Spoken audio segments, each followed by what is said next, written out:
வீட்டில் பூஜை செய்யும் போது மறந்து கூட இந்த தவறுகளை செய்து விடாதீர்கள். பூஜையின் போது விபூதியை நீரில் குழைத்து பூசக்கூடாது. தீட்சை பெற்றவர்கள் மட்டுமே விபூதியை நீரில் குழைத்து பூசலாம். பூஜை அறையில் தெய்வ படங்களை வடக்கு பார்த்து வைத்தால் சாபம் உண்டாகும்.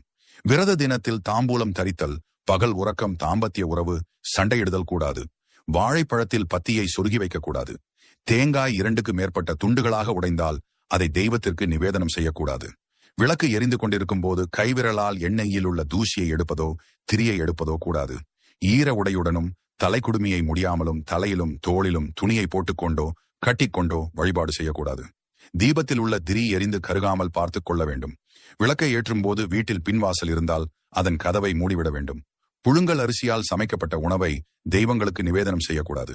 மாயிலை தோரணங்களுக்கு பதிலாக பிளாஸ்டிக், பித்தளை முதலியவற்றால் மாவிலை போன்று தோரணம் கட்டக்கூடாது. தெய்வங்களுக்கு நிவேதனம் செய்யும் போது வெற்றிலை மற்றும் பாக்குகளை இரட்டைப்படை எண்ணிக்கையில் வைக்க வேண்டும்.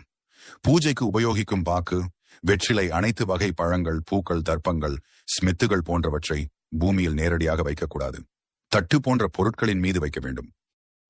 இது போன்ற தகவல்களை தெரிந்து கொள்ள நம்ம பொதுநலம் யூடியூப் சேனலை சப்ஸ்கிரைப் செய்து கொள்ளுங்கள்.